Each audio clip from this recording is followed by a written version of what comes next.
from my mistakes. Well, open the past and present now, and we are there. Story to tell, and I am listening.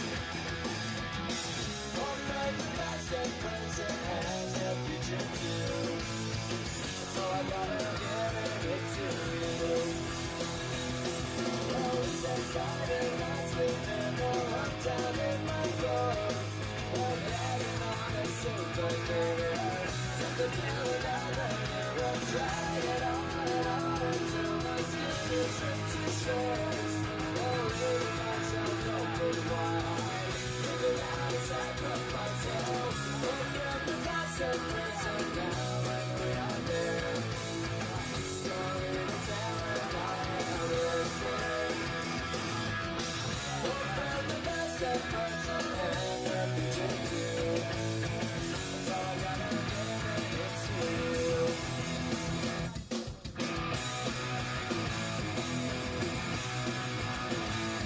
In the dark night, and I got no place to go. Gonna be alright. Gonna be alright.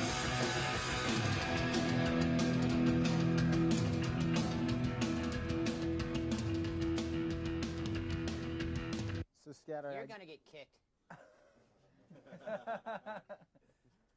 I guess the song that people would say is kind of more, characteristic Green Day. I don't know. Is there any particular story behind that song or where that came about? It's a song. It's about my wife, Adrian, It's rock and roll. and I wrote it. It's good you guys know each other so well. We share everything. That's good. Oh, that was bad. Good to know. God, it doesn't get any uglier than that. I was just saying to Rob that it seems like with this record and maybe a couple tracks from Insomniac, but the sort of like sweeter kind of harmonies in the vocals are more from some of the songs I've heard on this are more present on this kind of thing. Is that something you enjoy going more in that kind of direction, poppier kind of? Well, we're actually our first record, which like 1,030 Nights, Smooth Out Slappy Hours, was there. I mean, our first one is really poppy, and had like harmonies all over it and stuff, and really, and thinking about it now, it's sort of like kind of going back to that a little more. I think, like for a couple songs. Even the second record for Plunk had a lot of harmonies on it. A song called Words I Might Have Ate. It was just like acoustic with all harmonies and everything, and we went away from that and we're to basic, just hard-hitting rock and roll, and now we're kind of just going back into hard-hitting sing-song rock and roll. It struck me on like 86 on the last record that it sort of, there was a little bit more of that, and for some reason that song stood out when I first listened to that record is for that reason, in terms of like just the vocal, the harmony kind of thing. So you're not necessarily want to do more of that, just it seems to be going in that direction. Yeah, I mean, wherever, whatever happens. I mean, I think, I was a really big fan of like Husker Du, and Bob Mould and Grant Hart had that great, like they had their voices went really well together, and that's sort of like what I kind of wanted to achieve too for this band. So now, in addition to Scattered, there's another track that was sort of about your wife too, right? I think that. Yeah, there's a bunch of them. Yeah. Billy wrote them all. I wrote them all. Is that sort of family kind of thing? Does that impact a lot more your writing now? Do you think, or? Not any more than when I wasn't married. Really? But it's just, I mean, I kind of wanted to, to write about like my son a little bit, my wife a little bit, because that's really significant in my life. Right. So I mean, that's all. Is it do you think this record is? I know a lot of people talked about Insomniac being kind of dark, perhaps maybe in comparison to Dookie anyway, lyrically. Is this any less so? Do you think? Oh yeah. I'm sorry. What was it? Is it not as dark a record lyrically? Do you think as Insomniac? There's some dark songs. Oh, we can play them Take Back. And on that note, there's a song called Take Back. It's like, I mean, some of this Dookie was kind of an action. Insomniac was a reaction to all that had happened to us, and now we're on a creative path again, just kind of like Right. striving for another action. And this is kind of just something, you know, I don't know. There's some of the most aggressive, you know, punk rock stuff we've ever done is on this record. Right. Probably the most aggressive punk rock stuff, and you know, and yet some of the like the most straightforward, you know, punk pop stuff, I guess, whatever you want to call it. Pretty Yeah. songs. We have pretty stuff on Yeah, there. it's pretty That's right. aggressive. There's a lot more sides to the band are represented on this album, I think, Yeah. than in some of the previous ones, because we're getting a lot of different styles of songs on this record. Mm-hmm. Whereas maybe Insomniac was really hard driving. Yeah. You know, I mean, to a point it was hard driving, and this one, you know, we're getting a lot of the different angles and the different things that these guys are into. Stuff that maybe you'd wanted to do for a while and weren't ready to do on the last record, or Well, it didn't fit with the, Wasn't the atti- time, the yeah. like the mindset we were in on the last record, mm-hmm. you know, and it all basically comes down to 3 instruments, you know, bass, drums, and guitar. Mm-hmm. You know, still kind of the same premise. Any good rock and roll song should be able to be played on an acoustic guitar and still be a good song. So Despite the fact that there may be horns on one track or, yeah, or I mean, strings on another. as we broke that down for you, I still, you know, Yeah. still think That's just a little Last flavor. Ride In's a great song, you know, with or without all the extra stuff, Yeah. you know. Do you see yourselves having any extra musicians out with you when you go? No, This not record? not. Yeah. We're You gonna guys call it opening band. Actually, on stage with you. No. Well, we were thinking about hiring Milli Vanilli Which one, Millie or Vanilli? They don't get along anymore. just to dance behind One us. of them got arrested, right, for like beating someone up in Hot. Hollywood Oh. about 6 months ago. It was probably Millie. I heard he had a bad temper. Millie Oh, was no, juiced. it might have been Vanilli. You never know. Cool. Should we hear? Someone called him Vanilli I Ice heard and he King for a He Day. got all mad. Do I hear King for Yeah, a Day? That probably is. Can you tell me anything about that before we listen to that King for a Day? Well, This song is about dressing in drag. And it's pretty macho. there you go. You know, like, well, the whole thing is to try that, like, the idea behind it is to try to get like fraternity guys like singing like an oi song, but singing about dressing in drag. You will provide lyrics Yeah. with this, will you? Okay, good. But they just won't know what's going on. You know, it's like "King for a day." Blah, blah, Princess, blah, what's blah. that next line? It's like princess. Madonna. So it shouldn't be Queen for a Day then, if it's. Well, you gotta hear it. Okay. It's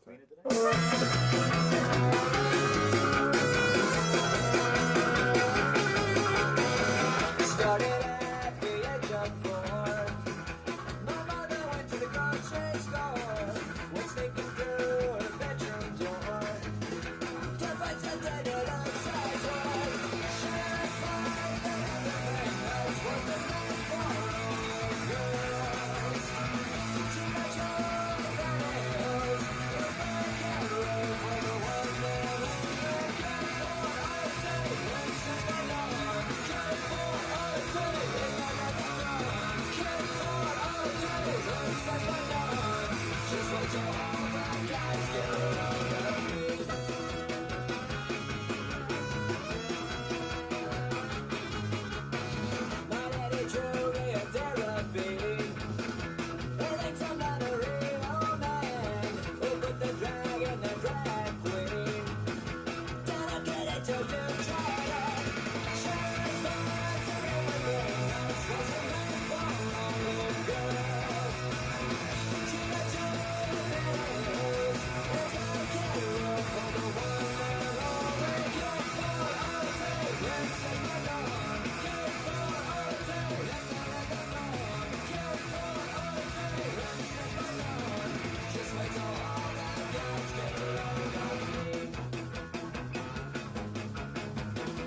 should probably mention that the horns in this are, if anyone Stephen recognizes- Gabriel.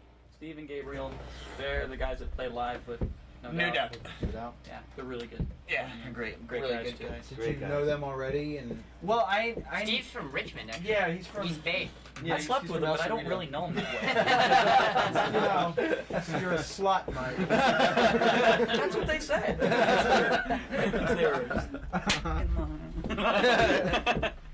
No, we had a lot of fun with it. We just like sat around and drank beer, and Mhm. they played horns for it, you know. So. And So when I So met him lest at- anyone well, read too much into this sort of drag thing and think, that there's any autobiographical sort of storyline here, Oh yeah. Okay. Great. This is your chance to give a disclaimer. Yeah, you know. Right. Well, you've even sported a frock now and then on stage. And A what? Well, The dress? Yeah. I've sported absolutely nothing on stage. Yeah, before. yes, you have. That's You've true. sported a frocking dress. Right. Right. Yeah. But no Well, women's- once I wore a slip, this pink slip. It had all these flowers on it. Real pretty get up I was wearing, and I had no underpants on. Mike So usually has so you can Sands imagine, and- like my jumps, people get a little more than they bargain for. On stage fans, like the Marilyn Monroe effect. Yeah. It's like, Trey used to wear a pink tutu. That was kind of nice. And Mike used to have a really beautiful, like, Heidi sort of thing. It was very- It's Really? great. The It was- later Hosen Yeah, skirt? it was. It helps me scary. mix, It was you cute. It was cute. I was a babe. Were you? Oh, yeah. Okay. I was very androgynous at the time. Ah. Now I've passed that point. Now I'm just ugly. Right. Any others that you guys? Well, I think you were talking about that. Rob? Oh, that's right. They promised me that I would be I would be Redundant? a little Well, that one's surprised with relevant. good riddance. That was a. Oh, he's Oh yeah. Sorry about that. So we're doing playing another one. Did you need a rest or something? good rid. Yeah, my shoulder needed the rest. You need like one of those, like. He's a junior cameraman. You can tell the senior cameraman because they get really buff. Roll it. Keep it handy.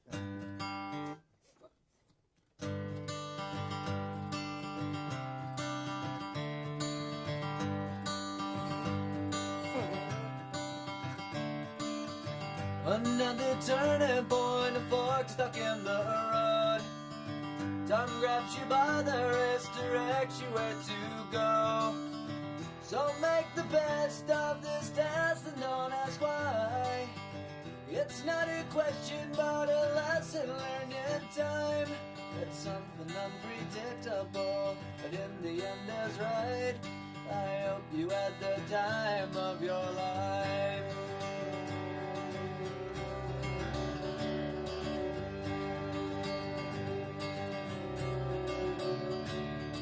So take the photographs and still frames in your mind. Hang it on a shelf in good health and good time. Tattoos and memories and dead skin on trial. For what it's worth, it was worth all the while. It's something unpredictable, but in the end it's right. I hope you had the time of your life.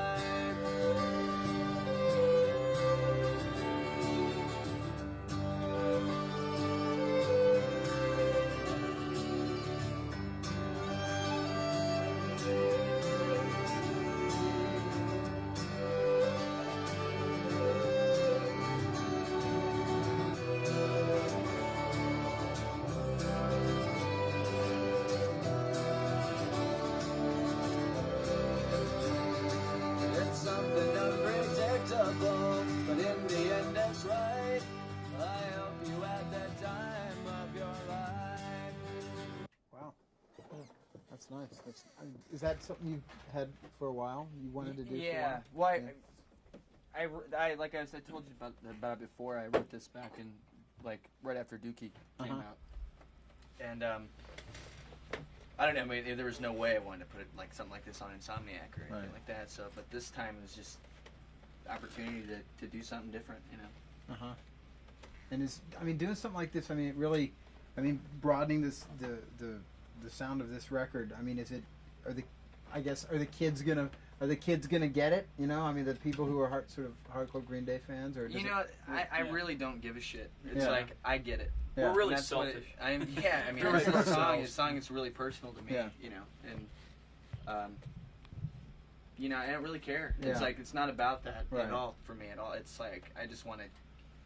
Make the best. Before, like I would ever consider myself a punk rocker. Before that, I'm a songwriter. Right. You know, so like any way to branch out and just keep like a direction and going down different avenues with it is much So was there as- one story incident that sort of inspired this song?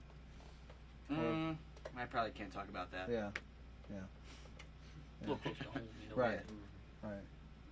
And the strings in this, are these the ones that Beck's dad worked on?